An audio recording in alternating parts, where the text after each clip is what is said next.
I also did this with a couple of my students because I love that poem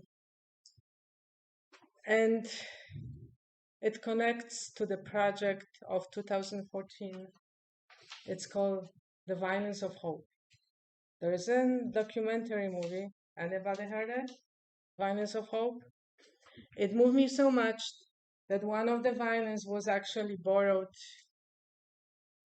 Well, I'm going spill a little bit of the information from a Holocaust museum that we have in Naples, Florida. Maybe some of you don't know. I would probably don't go there because when I went there, well, you have to be prepared to what you see. But that one violin was there, and I said, I have to see it. I really have to see it. Well, there was a recording of it, but Violence of Hope.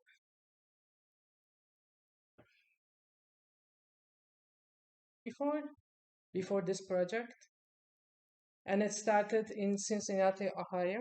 There were a couple of families who came to a luthier who is a violin maker and fixer, and they said, "Look, we found a couple of violins on the attic. The only thing we know that they survived from World War II, and that's it." And then guess what? More families came through. And this one luthier said, "Okay, let's do a project. I'm going fix them, whatever I need to do to them." Because the story went that people who perform on that violin, they didn't perform for money. They performed for food. Never had this story before, and it was very interesting to me. Eventually, what came out of that project was a beautiful concert of, since I don't remember his name at this point, who refurbished all the violins, and I think there were 20 of them, 17 or 20, did a really awesome job. You couldn't tell until you told that story behind that violin that something happened to them, except for one. There was one that he didn't want to touch because when he opened it, and we don't know what was the story behind, there was a swastika sign inside. And he said, "I'm not touching it." So I don't know what happened to that violin, but there was the story, the end of that story. And like I said, one of them ended up being borrowed to a Holocaust museum in Naples. The next thing I want to tell you is a story, but a story related to it, at least in my opinion. It was written by Myra Welch. And like I said, I did this with a couple of my students. They actually, because they love that story. So there we go. "'Twas battered and scared, and the actioner thought it hardly for worth his while to waste his time on the old violin, but he held it up with a smile."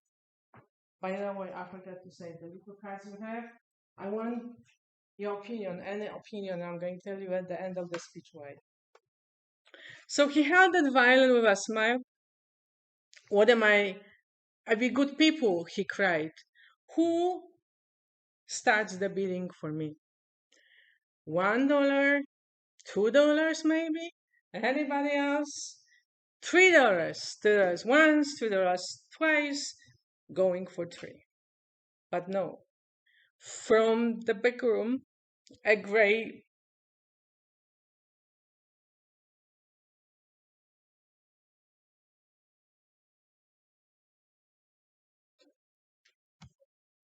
that we call the technology.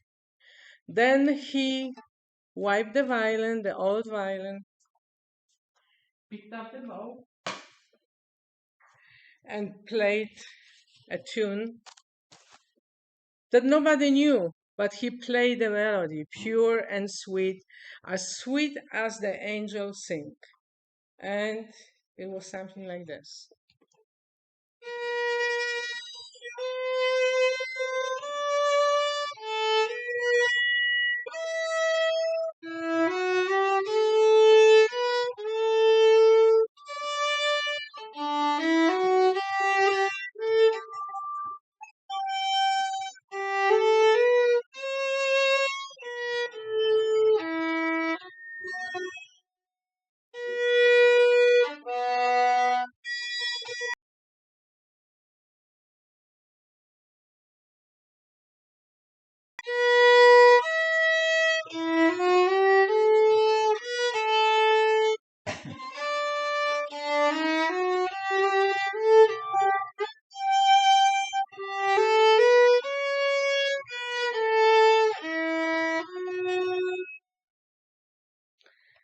So after he finished playing, the music ceased, and the actioner, with a voice that was quiet and low, said, "What now I am bid for the old violin," as he held aloft with this bow.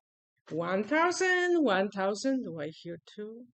2,000, who makes it three? 3,000 once, 3,000 twice, going and gone, said he. So the audience cheered, they enjoyed the beautiful playing, but some of them cried and said, "What just don't